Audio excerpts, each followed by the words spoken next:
उसकी समीक्षा, उन पर चर्चा हमें आगे के लिए बहुत उपयोगी हो सकती है। आज की इस चर्चा में मुझे भी आपसे काफी कुछ जानने का अवसर मिलेगा। ग्राउंड रियलिटी क्या है उसको समझने का अवसर मिलेगा। आज की चर्चा के निकले पॉइंट्स, आपके सुझाव देश को आगे की रणनीति बनाने में अवश्य मदद करेंगे। साथियों, किसी भी संकट से निपटने के लिए टाइमिंग का बहुत महत्व होता है। सही समय पर लिए गए फैसलों ने देश में कोरोना संक्रमण को नियंत्रित करने में बहुत मदद की है। भविष्य में जब कभी भारत की कोरोना के खिलाफ लड़ाई का अध्ययन होगा तो ये दौर इसलिए भी याद किया जाएगा कि कैसे इस दौरान हमने साथ मिलकर के काम किया, कोऑपरेटिव फेडरलिज्म का सर्वोत्तम उदाहरण प्रस्तुत किया। साथियों, जब कोरोना दुनिया के अनेक देशों में चर्चा का विषय भी नहीं बना था, तब भारत ने इससे निपटने के लिए तैयारियां शुरू कर दी थी, फैसले लेने शुरू कर दिए थे। हमने एक एक भारतीय की जिंदगी को बचाने के लिए दिन रात मेहनत की है। बीते हफ्तों में हजारों की संख्या में हमारे भारतीय भाई बहन विदेश से अपने वतन वापस लौटे हैं। बीते हफ्तों में लाखों की संख्या में प्रवासी श्रमिक अपने अपने गांव पहुंचे हैं। रेल, रोड, एयर, सी सारे मार्ग करीब करीब अब खुल चुके हैं। लेकिन इसके बावजूद, हमारी इतनी जनसंख्या होने के बावजूद भारत में कोरोना संक्रमण उस जैसा विनाशकारी प्रभाव नहीं दिखा पाया जो दुनिया के और देशों में कोरोना ने आफत पैदा की है। दुनिया के बड़े बड़े एक्सपर्ट्स, हेल्थ के जानकार, लॉकडाउन और भारत के लोगों द्वारा दिखाए गए अनुशासन की आज भारी चर्चा हो रही है। आज भारत में रिकवरी रेट 50% से ऊपर चला गया है। आज भारत दुनिया के उन देशों में अग्रणी है जहां कोरोना संक्रमित मरीजों का जीवन बच रहा है। कोरोना से किसी की भी मृत्यु दुखद है।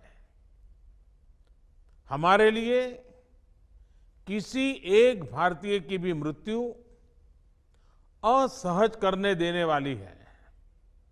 लेकिन ये भी सच है कि आज भारत दुनिया के उन देशों में है जहां कोरोना की वजह से सबसे कम मृत्यु हो रही है। अब अनेक राज्यों के अनुभव आज आत्मविश्वास जगाते हैं कि भारत कोरोना के इस संकट में अपने नुकसान को सीमित करते हुए आगे बढ़ सकता है, अपनी अर्थव्यवस्था को तेजी से संभाल सकता है। साथियों, बीते 2 हफ्ते के अनलॉक 1 ने हमें एक बड़ा सबक ये भी दिया है कि अगर हम नियमों का पालन करते रहें, सारे दिशा निर्देशों को मानते रहे, तो कोरोना संकट से भारत को कम से कम नुकसान होगा। इसलिए मास्क या फेस कवर, उस पर बहुत ज्यादा जोर देना अनिवार्य है, आवश्यक है। बिना मास्क या फेस कवर के घर से बाहर निकलने की अभी कल्पना करना भी सही नहीं है। ये जितना खुद उस व्यक्ति के लिए खतरनाक है, उतना ही उसके आसपास के लोगों के लिए भी। इसलिए 2 गज की दूरी का हमारा मंत्र हो, दिन में कई बार 20-20 सेकंड के लिए साबुन से हाथ धोने की बात हो, सैनिटाइजर का इस्तेमाल हो, ये सभी बहुत गंभीरता से किए जाने चाहिए।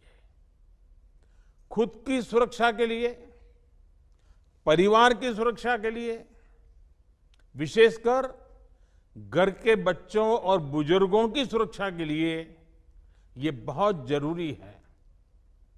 अब तक लगभग सारे ऑफिसेस खुल चुके हैं।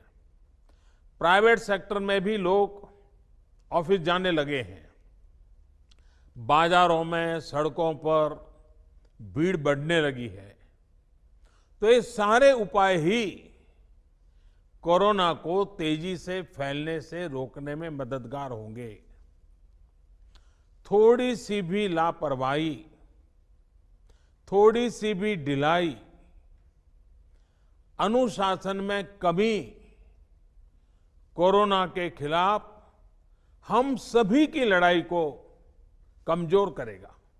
और इतने दिनों की जो तपस्या है, उस पर पानी फिर जाएगा। हमें इस बात का हमेशा ध्यान रखना है कि हम कोरोना को जितना रोक पाएंगे, उसका बढ़ना जितना रोक पाएंगे, उतना ही हमारी अर्थव्यवस्था खुलेगी, हमारे दफ्तर खुलेंगे, मार्केट खुलेंगे, ट्रांसपोर्ट के साधन खुलेंगे और उतने ही रोजगार के नए अवसर भी बनेंगे। साथियों, आने वाले दिनों में अलग अलग राज्यों में इकोनॉमिक एक्टिविटी का जिस तरह विस्तार होगा, उससे मिले अनुभव दूसरे राज्यों को भी बहुत लाभ पहुंचाएंगे। बीते कुछ हफ्तों के प्रयासों से हमारी अर्थव्यवस्था में ग्रीन शूट्स दिखने लगे हैं। पावर कंजम्पशन जो पहले घटता जा रहा था, वो अब बढ़ना शुरू हुआ है। इस साल मई में फर्टिलाइजर की सेल बीते साल मई की अपेक्षा 2 गुनी हुई है। इस बार खरीफ की बुआई बीते साल की अपेक्षा करीब 12-13% ज्यादा हुई है। 2 व्हीलर्स का प्रोडक्शन लॉकडाउन से पहले के स्तर का करीब करीब 70% तक पहुंच चुका है। रिटेल में डिजिटल पेमेंट भी लॉकडाउन से पहले की स्थिति में पहुंच चुका है। इतना ही नहीं, मई में टोल कलेक्शन में बढ़ोतरी होना इकोनॉमिक एक्टिविटी में वृद्धि को दिखाता है। लगातार 3 महीने तक एक्सपोर्ट में कमी के बाद जून में एक्सपोर्ट फिर से बाउंस बैक करके पिछले साल के प्री कोविड पीरियड में पहुंच गया है। ये तमाम संकेत है जो हमें प्रोत्साहित कर रहे हैं, आगे बढ़ने के लिए प्रेरित कर रहे हैं। साथियों, आप में से अधिकतर राज्यों में एग्रीकल्चर, हॉर्टिकल्चर, फिशरीज और एमएसएमईज का हिस्सा बहुत बड़ा है। आत्मनिर्भर भारत अभियान के तहत बीते कुछ दिनों से इन तमाम सेक्टर्स के लिए अनेक प्रावधान किए गए हैं। एमएसएमईज को सपोर्ट करने के लिए अनेक फैसले हाल में लिए गए हैं। समयबद्ध तरीके से एमएसएमईज को बैंक से क्रेडिट दिलाने का प्रयास हो रहा है। 100 करोड़ रुपए तक के टर्नओवर वाले उद्योगों को 20% अतिरिक्त क्रेडिट के ऑटोमेटिक इंक्रीज का लाभ दिया गया है। अगर हम बैंकर्स कमिटीज के माध्यम से ये सुनिश्चित करेंगे कि उद्योगों को तेजी से क्रेडिट मिले तो वो जल्द से जल्द काम शुरू कर पाएंगे, लोगों को रोजगार दे पाएंगे। साथियों, हमारे यहां जो स्मॉलर फैक्ट्रीज हैं, उन्हें गाइडेंस की, हैंड होल्डिंग की बड़ी जरूरत है। मुझे पता है आपके नेतृत्व में इस दिशा में काफी काम हो रहा है। ट्रेड और इंडस्ट्री अपनी पुरानी रफ्तार पकड़ सकें, इसके लिए वैल्यू चेन्स पर भी हमें मिलकर काम करना होगा। राज्यों में जहां कहीं भी स्पेसिफिक इकोनॉमिक एक्टिविटी पॉइंट्स हैं, वहां 24 घंटे काम हो, सामानों की लोडिंग अनलोडिंग तेजी से हो, एक शहर से दूसरे शहर तक सामान जाने में स्थानीय स्तर पर किसी तरह की दिक्कत ना हो, तो इकोनॉमिक एक्टिविटी और तेजी से बढ़ेगी। साथियों, किसान के उत्पाद की मार्केटिंग के क्षेत्र में हाल में जो रिफॉर्म्स किए गए हैं, उससे भी किसानों को बहुत लाभ होगा। इससे किसानों को अपनी उपज बेचने के लिए नए विकल्प उपलब्ध होंगे, उनकी आय बढ़ेगी और खराब मौसम के कारण, स्टोरेज के अभाव के कारण उनको जो नुकसान होता था, उसे भी हम कम कर पाएंगे। जब किसान की आय बढ़ेगी तो निश्चित रूप से डिमांड भी बढ़ेगी और राज्य की अर्थव्यवस्था की गति भी बढ़ेगी। विशेष तौर पर नॉर्थ ईस्ट और हमारे आदिवासी इलाकों में फार्मिंग और हॉर्टिकल्चर, इसके लिए अनेक अवसर बनने वाले हैं। ऑर्गेनिक प्रोडक्ट्स हो, बाम्बू प्रोडक्ट्स हो, दूसरे ट्राइबल प्रोडक्ट्स हो, उनके लिए नए मार्केट का द्वार खुलने वाला है। लोकल प्रोडक्ट के लिए जिस क्लस्टर बेस्ड रणनीति की घोषणा की गई है, उसका भी लाभ हर राज्य को होगा।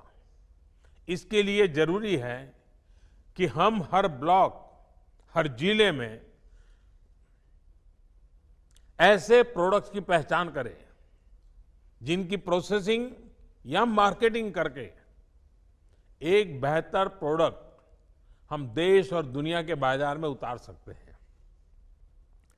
साथियों, बीते दिनों आत्मनिर्भर भारत अभियान के तहत जितनी भी घोषणाएं की गई हैं, वो एक निश्चित समय सीमा के भीतर जमीन पर उतरे, इसके लिए हमें एकजुट होकर काम करना है।